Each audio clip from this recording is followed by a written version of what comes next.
This is the soldier's creed. I am an American soldier. I am a warrior and a member of a team. I serve the people of the United States and live the Army values. I will always place the mission first. I will never accept defeat. I will never leave a fallen comrade. Never.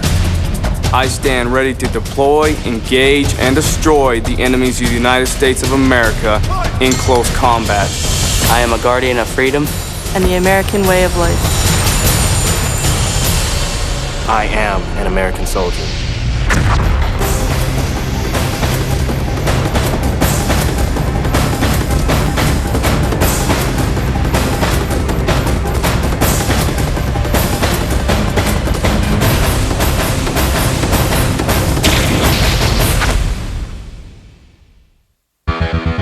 Welcome to Fort Benning, Georgia, the home of the infantry and the modern Army Combatives program. It's here you'll find the most advanced hand-to-hand combat training in the world today. The goal? To forge the ultimate soldier immersed in the warrior ethos and battle-ready for the 21st century warfare. It's here today that the finest Army has to offer. Compete for the right to call themselves the best of the best. But these warriors don't just train for competition. In the Army, your job means your life. When you go through a door into an 8x10 room, inside that room, it's not a marksmanship contest, it's a fight. And if things don't go exactly according to plan, it's game on. Every skill that I have, fighting, from mixed martial arts, from modern Army combatives, I've firsthand used in combat. These soldiers are training hard, and them and their buddies back in their units, their lives may depend upon how good they were at this stuff. The American Army is all about winning. If we can do that in competition, it's just as good as doing it in combat. We don't do this because we want to be barbaric or because we want to go out there and bang. We go out there to make ourselves better so that when we have to work as a team against an enemy, we can do it. You know, our soldiers are the best soldiers there are. We train soldiers from armies around the world. And this is what you're looking at. This is where it's forged. Get ready for the shock and awe at the 3rd Annual Army Combatives Tournament. I'm Tim Hughes, along with the creator of the modern Army Combative program, Matt Larson. From over 200 Army fighters, we're down to the very best in each of 7 weight classes. First up, the cruiserweights determine the Army's toughest at 185. The welterweights get in on the act and battle it out at 155. And the light-heavy settle things at 205 pounds. Now let's turn it over to the ring announcer, Chris Shields. Ladies and gentlemen, our next contest is for 3rd place in the cruiserweight division, 185 pounds. In the blue corner, representing Tripler Army Medical Center, Specialist Guillermo Vila. Specialist Vila from Tripler Medical Center in Honolulu, Hawaii. I've had the chance to call fights all over the world. Never been invited to Hawaii. That wouldn't be a bad place to go. Yeah, that's a pretty good one. There's quite a few soldiers stationed down there and at the infantry brigades in Schofield Barracks. Vila is a medic there and looks forward to measuring his skills against the competition. Well, you always hear about the level of competition. I want to see how good I am. See how good you would do against this elite. In his first 3 preliminary bouts, Specialist Guillermo Vila was tenacious, ending each match with a decisive submission. A mental mistake in the semis led to a disqualification, however, against undefeated Staff Sergeant Jacob South. He returned to form in the 2nd semifinal bout against Corporal Travis Weiner, propelling him into the cruiserweight 3rd place bout. And his opponent in the red corner, representing Fort Riley, Kansas, Private First Class Michael Godey. Private First Class Godey comes in with a wrestling background. And Matt, you were telling me Fort Riley's got a tough team down there. Yeah, the Fort Riley team came in 2nd place to the Special Warfare Center last year. They're threatening this year, and they're actually training with the Division I athletes out at Kansas State University. Godey has also added a little ground and pound to his wrestling skills. After beginning his preliminary challenge with a decisive submission, Private First Class Michael Godey dropped a match by a tight point margin to Captain Jamie Clark. He proceeded to kick up the intensity and captured his last 5 straight, earning the right to compete for the 3rd place bout in the cruiserweight division. As a wrestler, obviously grappling I love. I use ground and pound, so I mean it just throws a lot more into your game plan. Let's start off, Matt, by talking about some of the rules here. First of all, it's 3 5-minute rounds. There are no elbows allowed in the tournament. That's correct. You have to remember these guys, some of them are deploying right away. In fact, the 101st team is deploying tomorrow. So we have to be a little bit careful on injuries. Yeah, the last thing you want to do is make these guys unavailable to go out and do their job, which is serving this country. That's exactly right. That's what this is all about. We're underway with the first round, and let's see what we get from both of these guys. As we told you, Goody actually has a wrestling background, but comes out throwing a couple of jabs, but he takes a big right hand from Vila. Looks like Gody's hungry for the takedown. Well, if you get hit like that a couple of times, you'll look for the takedown. That's usually what happens. Now Goody pushing the pace. Vila backed up against the ropes and throws a knee, but it looked like it may have been low, and from the reaction of Goody, as you can see, it was a low blow. Stop the time. Of course, they'll stop the fight here and give him time to recover. I think the rules are that he gets a full 5 minutes, whether he needs that or not, but then you have to wonder if a low blow like that, even if you can recover, will have an effect later in the fight. But there you see the low blow, and the referee immediately recognized it and stepped in. Once he got them separated, it wasn't too long before Goody went down to the ground, but he's back on his feet here. Hey, look at me. Now the referee will no doubt go over and tell Vila that I think you get 3 chances at this. One is a warning, then there's a point deduction. If it happened a third time, there'd be an actual disqualification in the fight. Well, that's true, unless the foul is egregious, and unless they're doing it intentionally, then that would be DQ'd immediately. Ready? Now let's see what effects, if any, that has on Goody as he comes back out, and see if he, again, wants to get this on the ground, because Vila, again, gets a nice uppercut in there. And Goody going for the takedown actually trips and falls, but catches Vila off balance. Matt, as they go to the ground, he's in jeopardy here of a submission. That triangle choke is possible here on the part of Vila. Well, it looks like there's a lot of blood in there. I think Goody may have taken something from that kick on the way in. You're right about that. It's all over the chest of Vila. Not really sure where it's coming from, but the referee's got a very close look on it right now. And Vila making a good transition from the triangle choke to a possible armbar, and the referee uses that as an opportunity to step in. He may want the ringside doctor to take a look at that cut. Yeah, there's a lot of blood on Vila, so definitely somebody's cut. Now, they will stop fights if there is too much bleeding, and let's see if we can figure out how that cut happened. It might have been that uppercut right there. Let's see. Bam! Right on the bridge of the nose. And I thought originally that kick might have done it, but he missed with it, and Goody does a good job of using that to get him down to the ground, but it looks like they are indeed going to stop this fight, and neither fighter in this situation wants to see a fight end this way. You see the disappointment on the face of Vila. Let's take a look at the replay again. The kick misses. Goody goes for the takedown, and Vila does a good job there, Matt, of securing what could have been a submission. Ladies and gentlemen, your winner due to medical stoppage out of the blue corner, representing Tripler Army Medical Center, Specialist Guillermo Vila. There's a good look at Specialist Guillermo Vila. He's your third-place winner in the Cruiserweight division, so congratulations. But we also say congratulations to Goody, who finishes 4th here. Well, on the battlefield, that cut wouldn't even phased him. He would have had to fight right through it. Well, and you could tell the disappointment in his face when the fight was called. You're right, he's a tough soldier.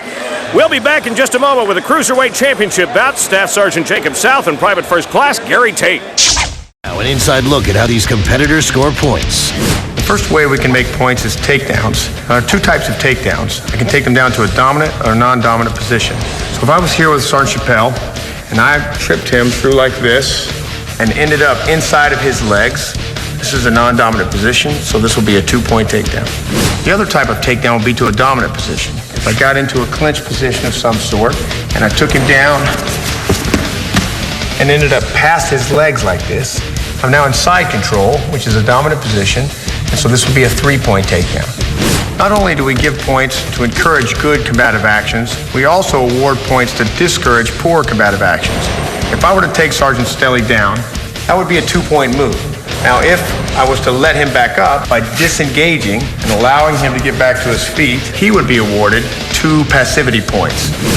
Top Army Fighter continues right here, only on the Military Channel.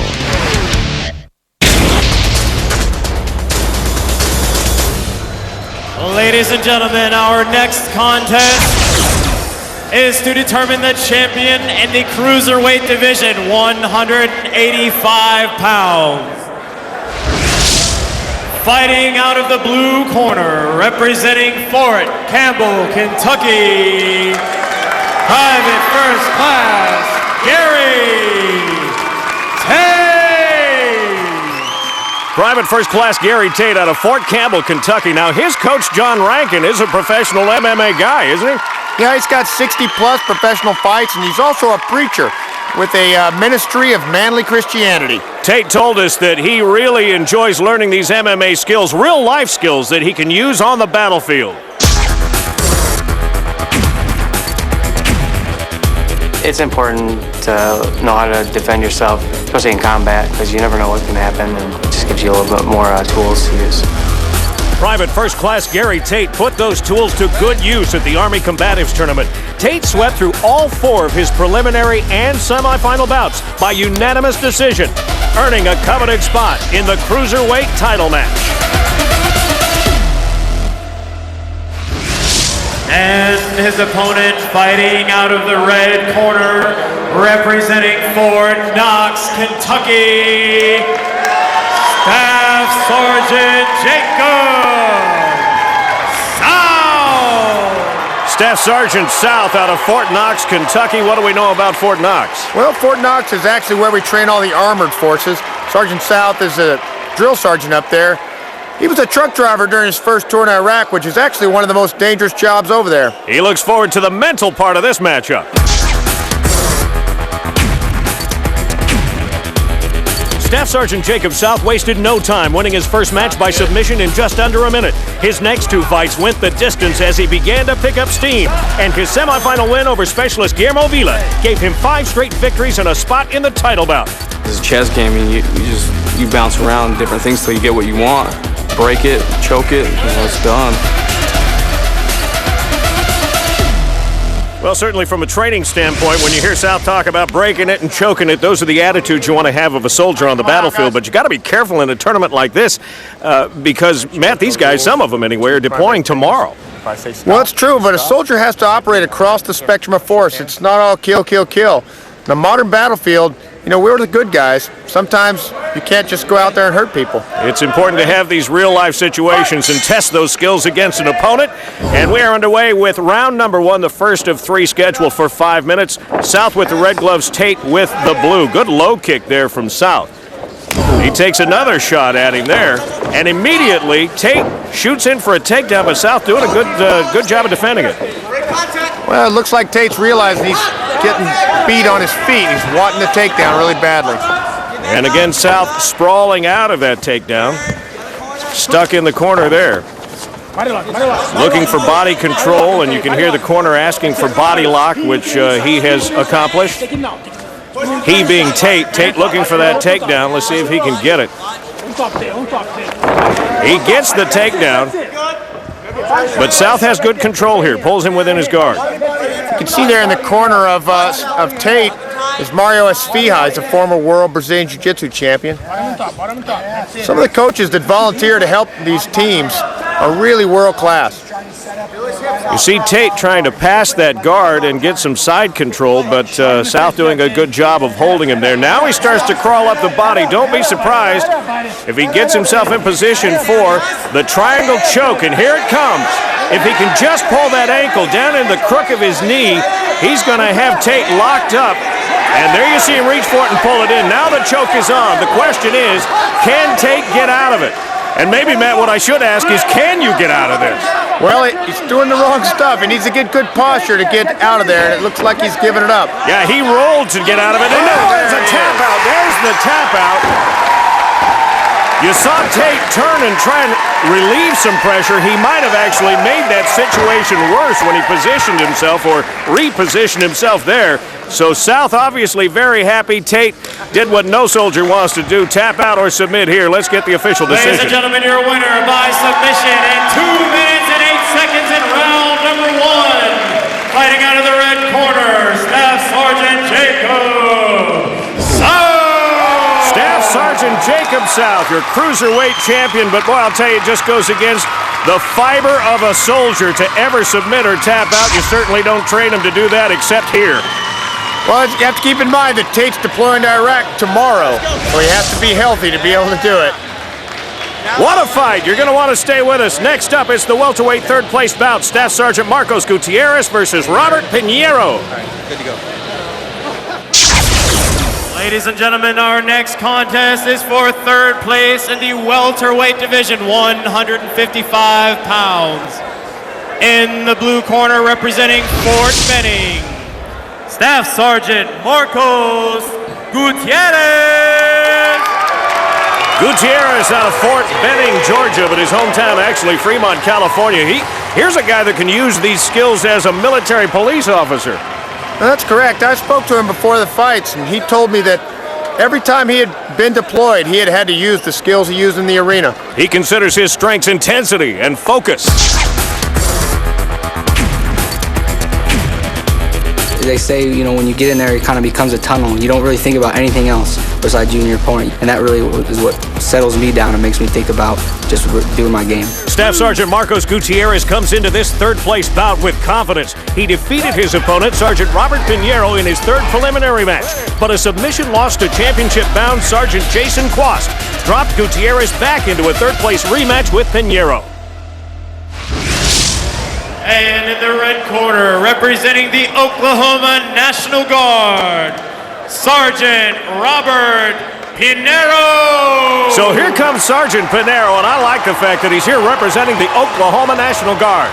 Yeah, it's impossible to overstate the importance of the Guard and Reserves in this war effort. These guys are real patriots. Pinheiro coming in trying to bounce back from a loss.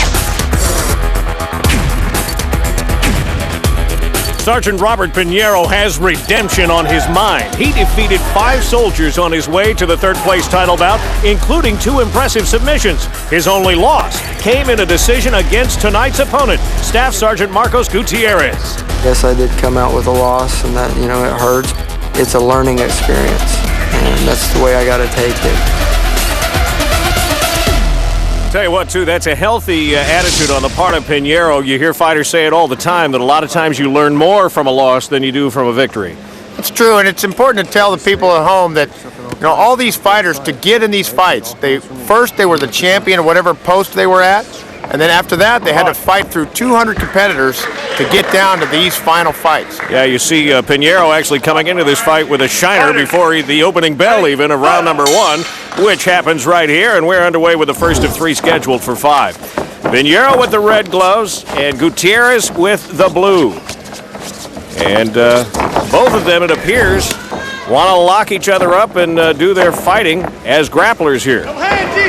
Well, in the preliminary rounds, the first few fights are going to have will be strictly a grappling fight. Then as they progress and get into the semifinals, they'll do what we call the intermediate rules, which allows limited striking. It's actually slaps to the head and punches to the body. Gutierrez does posture up here from the mount position and looking to throw a couple of big shots. And Pinheiro does a good job of getting out of it, and they're back on their feet again. I think that both of these guys are primarily grapplers, but you can see how punching plays out within the grapple. There's no such thing in real life as a fight that's just grappling. It's always striking in the middle of it. And you'll see occasionally, like right there with that left hand from Pinheiro, that if you've got an opening, you want to take that shot on the chance you can do some damage. He's got some leverage and a big takedown. Slams Gutierrez to the mat, but then could not capitalize, Matt, by getting down on there in the mount position and doing anything about it, so they're back on their feet again. Well, the takedown only really matters if you can capitalize, and it doesn't look like he did that time. All it does is get you points, maybe. He's going to try it one more time. Not as big of a slam this time, but Pinheiro obviously has seen something in his opponent that makes him believe he can get that leverage, and he's done it twice here. Now in the side mount, and you see him start to throw those punches. Just a reminder, you cannot use elbows in this tournament. That's correct. I think that slam would have actually been better, but you can see Gutierrez was holding onto the rope a little bit, which is illegal in the fight. And you'll see fighters sometimes do that to try and get away from that takedown, and the referee will call them off on it. And again, there are warnings, and then there are point deductions, and can have disqualifications. Looks like Pinheiro was on the back there pretty good. There's a nice reversal. Body head. Stand up. So Gutierrez now fights from the top side. He's in jeopardy of an armbar here, and sometimes fighters in this situation, Matt, will make a mistake, and rather than close the distance, they try and stand up and posture, and sometimes that'll lead to the armbar actually being locked in. I think it's about how much control the bottom guy has. Sometimes the bottom guy can have a lot of control, but it looks like Gutierrez is keeping that at bay. You see a lot of grappling on the part of these two guys. You have actually, when you rewrote the manuals for the Army Combative Program, you used grappling and this groundwork as a foundation. That's true. I'll tell you the great lessons of the battlefield. First one is that every fight is a grappling fight. As you see here, every fight involves some sort of grappling. There must be some reason why we're not shooting the guy or he's not shooting us, and that's the reason somebody's grabbing the other guy. I read one of your great lines is the winner of a hand-to-hand combat is usually the guy whose buddy comes along first with a gun. Yeah. That's true. I'll tell you the other one is that this is the reason why we don't actually have an army of one. We have an army of 1.2 million. And the same skills that you see these two deploying here now. By the way, Gutierrez gets the back of Pinheiro, and he gets a little throw of his own there. But if he can take the back, may be able to lock on a choke of some kind. I know he's working in that, and here he goes again, trying, as they say, to get his hooks in here and roll Pinheiro over, but he's unable to get that position. There you go. Now he gets the hook in, as they say, and starts to roll him over. Let's see if he can get his arms for you here. There's the... Oh, it looks like he's got the choke. Rear naked choke. Does he have it on is the question. Can Pinheiro fight it off? Hit him in the face. You hear the calls from Gutierrez's corner to start throwing some punches here, so he gives up on the choke. You hear the 10-second mark here as we start to wind down this round. Gutierrez may be making some points with the judges as we wrap this up here. A submission attempt and a couple of punches, but that's the way round number one will come to a close. Stay with us. Round two of this welterweight matchup. Staff Sergeant Marcos Gutierrez and Sergeant Robert Pinheiro coming up. This is something that every soldier needs. I want to see how good I am. I will never accept defeat. From the ring. Break it, choke it, and it's done. The toughest guy in the ring will want it. To the battlefield. Their lives may depend upon how good they were at this stuff. Only the toughest prevail to become. I'm never going to quit. I'm never going to stop. There's nobody that can stop me. An all-new Top Army Fighter continues tomorrow night at 10, only on the Military Channel. Welcome back once again to the third annual Army Combatives Tournament. We're getting ready for round number two. Let's look at round number one here between Gutierrez and Pinheiro. And Matt, a couple of good throws there by Pinheiro in that first round. Round number two is underway. Let's see if both of these guys continue to take it to the mat. Threw a couple of punches there, nothing. But here comes Pinheiro again. Starts to lift Gutierrez, but loses his grip. So they lock each other up in the corner.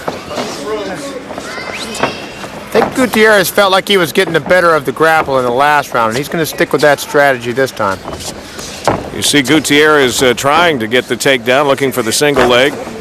And so far, Pinheiro doing a good job of fighting it off. But again, well, it looked like, for the moment anyway, that Gutierrez may get his back, something that got Pinheiro in trouble at the end of that first round. Looked like Pinheiro was going for the leg attack there. Probably not the smartest thing to do at that situation. Side control, and a lot of times you'll see fighters use this position rather than the mount because it does open up a lot of submission attempts. Go, go, go, go, go! Walk your hips to hands, walk your hips to hands! Now, the crowd's going to like this, but when you see that hold, there is no submission there. He may be trying for a shoulder choke, but he really doesn't have it locked in properly. As long as Pinheiro kept pressure on that shoulder, he was in pretty good shape. Gutierrez gets a knee in there, and Pinheiro immediately gets him up for another big takedown. Fighting within the guard again is Pinheiro, and Gutierrez immediately trying to get out of there. Well, that's one of the things you see in a lot of the different martial arts. They like to fight from the guard these days. But for a soldier, that's really not the place to be. And our attitude is, when you're in the guard, you're trying to get back on top the whole time. Well, that's exactly what's happening here. Now it's Gutierrez that is at risk of giving up his back. Let's see if Pinheiro can take advantage of the situation. One of our earlier fighters talked about taking whatever your opponent will give you, and right now Gutierrez giving up that arm to Pinheiro. A couple of possible submissions there, but he misses. And so we're back in our north-south position. Earlier, we heard from Staff Sergeant Jacob South, who was describing this as being a chess match, and sometimes a less educated MMA crowd, Matt, will get a little uneasy in a fight like this because they don't think there's a lot going on, but boy, there's a lot of strategy being employed on both sides. Yeah, this is a good example. This is a very sophisticated fight. Both of these guys know what they're doing. There's not really any moment when they're both not actively trying to get an advantage. Well, and you said that's part of their training, that if you're on the ground, and now you see Gutierrez isolate that right arm, leaving Pinheiro defenseless.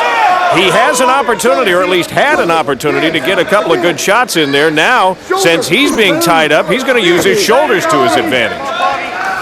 Pinheiro needs to get his left arm and put it in the armpit of Gutierrez to try to work his way out. Those shoulders are legal, by the way. That's correct, and they do that because there's no elbow strikes allowed.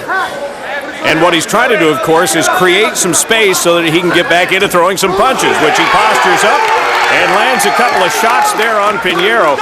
Now, Pinheiro's natural reaction is to get his face out of the way of those punches, and so he gives up his back. Now, this is where Gutierrez had Pinheiro in trouble at the end of that first round. That's right. The first round almost ended with a choke, and almost saved by the bell. Looks like he's got it in deep now. He's got the rear naked choke locked up. You can see the redness on the face of Pinheiro. He's also got his hooks in. There is no room for Pinheiro to get out of this. Can he withstand it? There's the tap. Sometimes it's like trying to dodge a bullet that's already left the gun. While everybody's concentrating on the arms around the neck, it's the legs that lock up Pinheiro and make it impossible for him to make the escape. That's a nice finish on the part of Staff Sergeant Gutierrez. Ladies and gentlemen, your winner by submission in 4:20 in round number 2, representing Fort Benning, Staff Sergeant Marcos Gutierrez. Although Staff Sergeant Gutierrez is the winner here, both of these soldiers come out winners. A hard-fought battle. Time now for the welterweight championship bout between Sergeant Jason Quast and Specialist Nathaniel Nelson. Ladies and gentlemen, the next contest is for the championship in the welterweight division, 155 pounds. Fighting out of the blue corner, representing Fort Bragg, North Carolina, Sergeant Jason Quast. Sergeant Jason Quast. Well, I'll tell you, Matt, his team from Fort Bragg, they're tough. They're returning champions. Yeah, last year was the Special Warfare Center who actually won, and this year they've combined with the 82nd because of the number of people deployed to make one sort of monster team. Quast told us the most important thing for him is mentally staying in the moment. Sergeant Jason Quast simply outclassed the competition in the preliminaries. His controlled, aggressive style scored him 3 submission wins on his way to the welterweight championship fight. Everything is slows down a bit. It's like that with anything. You jump out of a plane, you got 4 to 6 seconds before your chute opens up, but you're sitting up there going, open up, please, this is taking too long, you know? And everything slows down. And his opponent in the red corner, fighting out of Fort Sill, Oklahoma, Specialist Nathaniel Nelson. Here comes Specialist Nathaniel Nelson from Fort Sill, and you were telling me, Matt, this is a young team. Yeah, Fort Sill is the home of the artillery. They've got a young, strong team. It's actually impressive that they've got someone in the finals. Been trying to follow the logic of Nelson here. He tells us he's a good wrestler, and yet he looks forward to actually doing some fighting on his feet.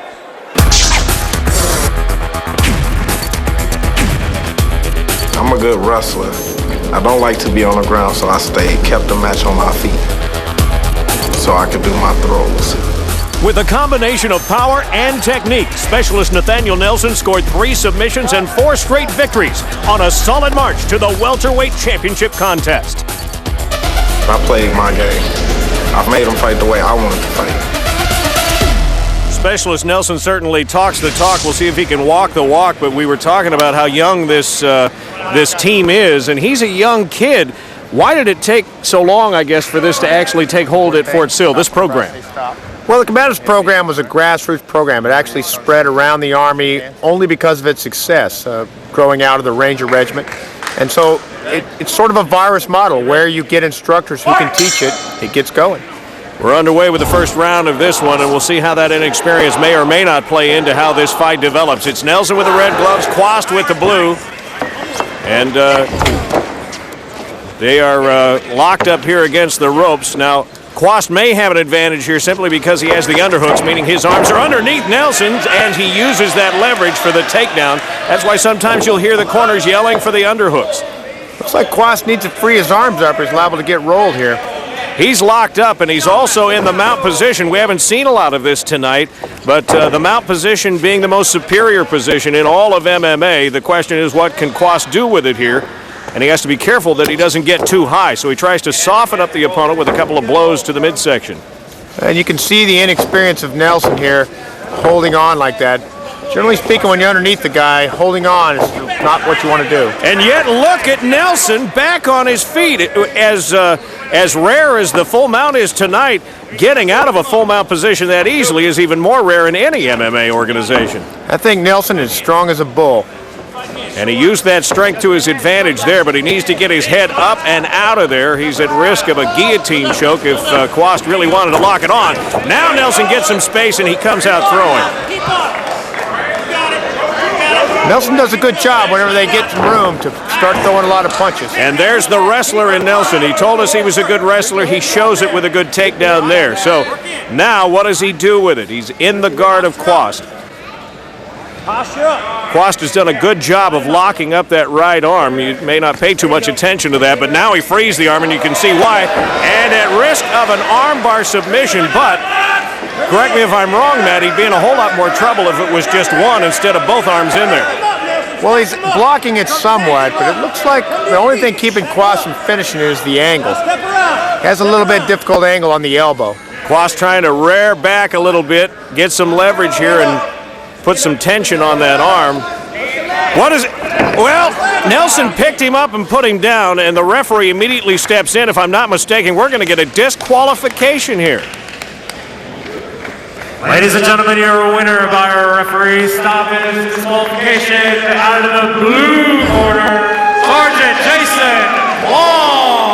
Congratulations to Sergeant Jason Quast, the Cruiserweight champion. You see Nelson looking to his corner, wondering what happened, and some of our viewers may also wonder.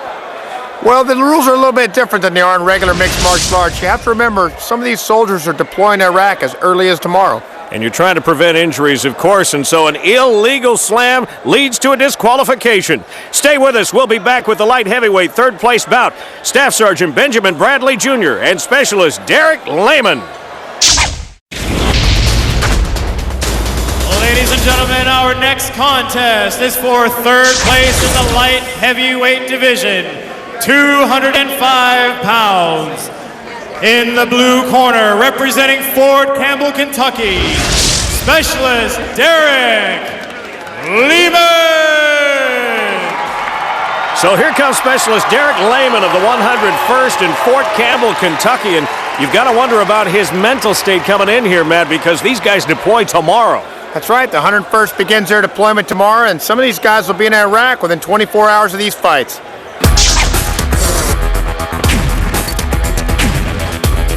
Fort Campbell, I'm the champion in the whole division. Coming here just let me prove myself. When you're talking about life or death situation, the Combatives program, just the stuff that you learn, it becomes muscle memory. Long and lean, Specialist Derek Lehman powered through the light heavyweight bracket, losing only once to First Lieutenant Carpacio Owens. Lehman's natural advantages have proven to be a puzzle for his fellow soldiers.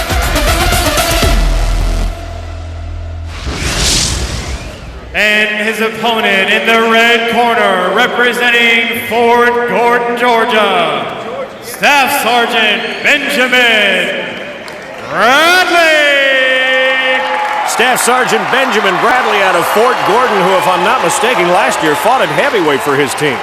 Yeah, last year he was the runner-up, and his opponent weighed 280 pounds. So I think this year he wants to fight someone more his size. Yeah, like 75 pounds more his size. We talked to him earlier about how this tournament gives him real-life experience for the battlefield.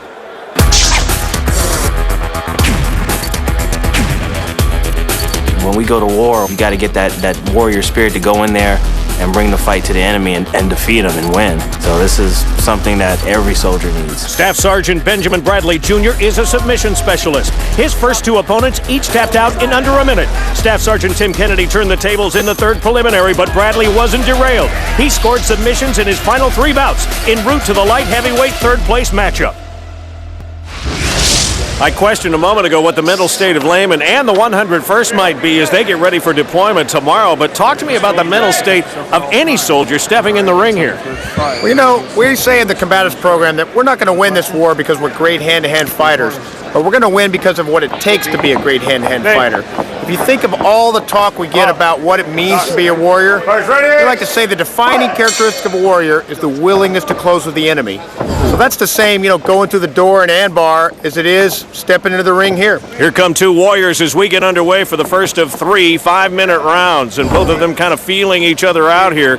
Not engaging yet, but that's the wrong way to engage an opponent, and Bradley knew it as soon as he threw that kick, a low kick to Layman.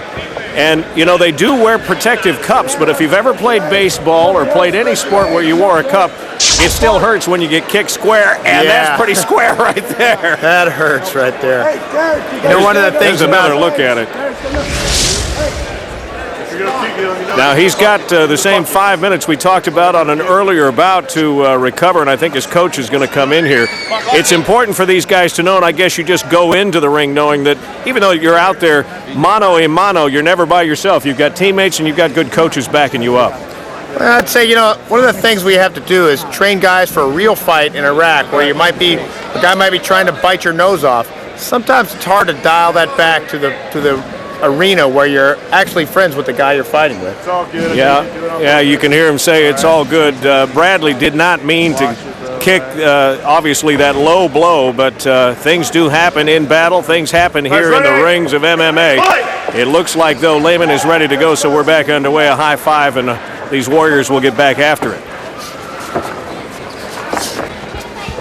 Again, some jabs from the outside from Layman, and Bradley does a good job of getting a takedown and securing side mount, and then throws the leg over. Here comes the full mount position.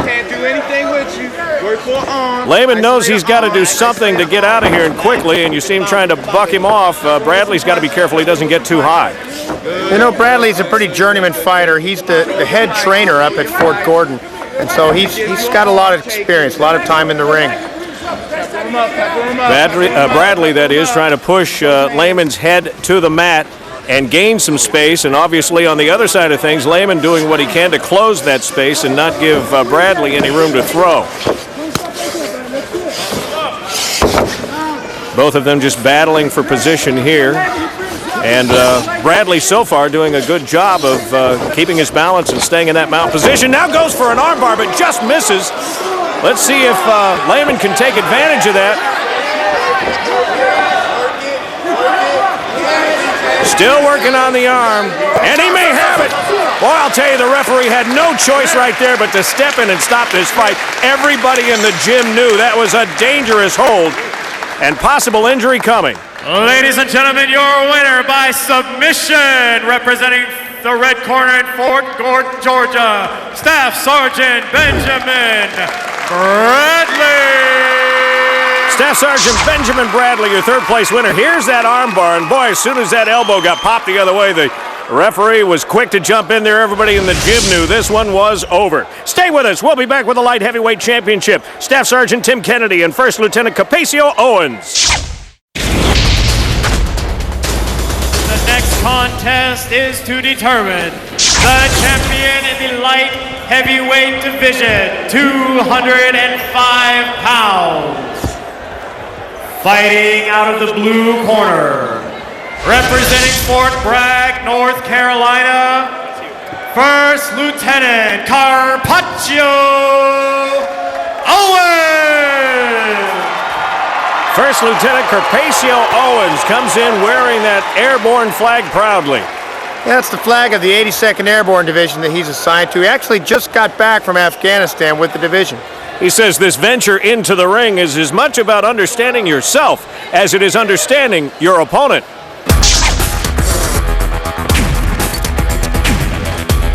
Find out about yourself as well as the other person, and whether you win or lose, it takes a lot to step in the ring. When it's all said and done, we're all brothers and sisters in arms, and I want everybody to come back home safely. First Lieutenant Carpacio Owens muscled his way through the light heavyweight bracket, winning 4 straight, including 2 by submission to earn an Army title shot. With his boxing and mixed martial arts background, Owens is poised to make a strong claim for the light heavyweight crown. And his opponent, fighting out of the red corner, also representing Fort Bragg, North Carolina, Staff Sergeant Tim Kennedy. This is Staff Sergeant Tim Kennedy, and I don't know anybody that's met him that doesn't like this kid. Yeah, Staff Sergeant Kennedy is a 2-time returning champion, has actually gone on to use his skills fighting in other organizations. Couple of appearances in the IFL, his last win decisive. Tonight, he steps back inside the ranks of the Army and always takes to heart the seriousness of representing the armed forces. Everybody out there is my teammate.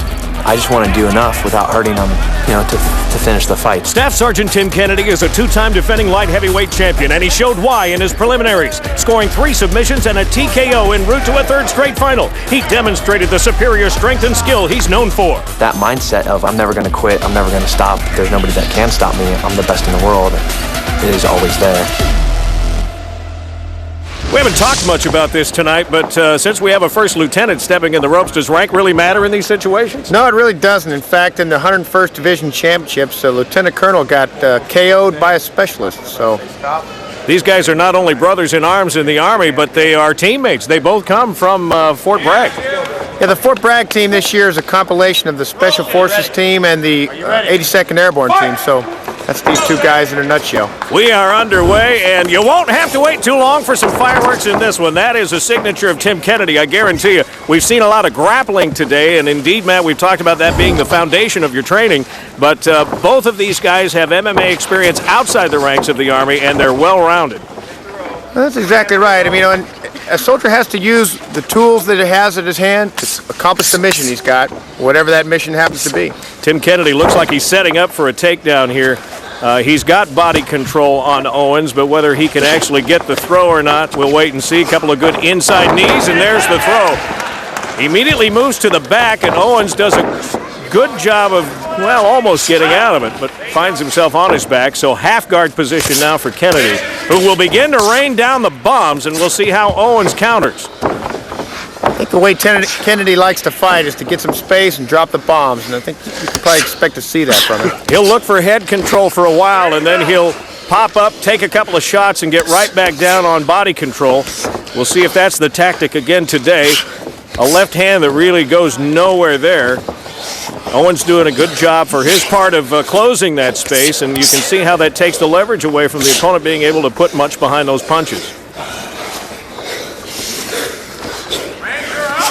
Working in the corner, and you can hear the corner telling Tim to posture up, and he'll do that every so often and throw another shot.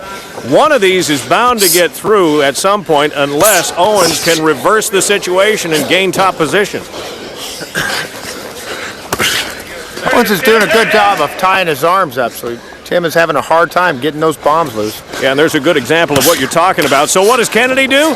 What a well-rounded MMA fighter would do, and that is switch to the left hand. You want to tie up the right? I'm going to hurt you with the left. Whatever the opponent will give you, he'll take. There's Tim's dad with camera in hand, watching intently as his son does battle here. Now moving out of the half guard into the full mount position, and Owens could be in trouble. Owens knows it, too, as he closes that gap and tries to buck Tim Kennedy off. But Tim's got great hip mastery, and Owens gives up his back. He may be giving up this fight with a rear naked choke, and there's the tap. Just like that, Tim Kennedy goes to work. And I have said it before, I don't think I've ever been in attendance or watching a fight on tape that Tim Kennedy didn't come out with his arm raised. Yeah, 2 years ago he won the championship with a close decision, but the last 2 years he's been pretty dominant. And there you see him locking on the choke for the victory. Ladies and gentlemen, the winner and champion in the light heavyweight division, winner by submission at 2:42 of round number 1, fighting out of the red corner, Staff Sergeant Tim Kennedy. Congratulations, there's your light heavyweight champion, Staff Sergeant Tim Kennedy. And worth mentioning again, these guys not only brothers in arms, Dad's pretty happy too, by the way, but they are also teammates, and you see the love they have between them as this one comes to a close. There's a look at the cruiserweight division with Staff Sergeant Jacob South out of Fort Knox taking the title with a submission victory over Private First Class Gary Tate. In the welterweights, it was Fort Bragg Sergeant Jason Quast, crowned champion, when his opponent, Specialist Nathaniel Nelson, was DQ'd in the title match for an illegal body slam. Last up, the light heavyweights, where once again it was Staff Sergeant Tim Kennedy from Fort Bragg, winning his 3rd straight Army Combative Tournament title. For Matt Larson, I'm Tim Hughes saying so long from the home of the Modern Army Combatives program, Fort Benning, Georgia. Through combatives training, we're building warrior ethos, warrior spirit. What's the defining characteristic of a warrior? The defining characteristic of a warrior is the willingness to close with the enemy. People who join the Army, they're patriots. They're out here, they're the best they can be. They're proud to be serving our nation.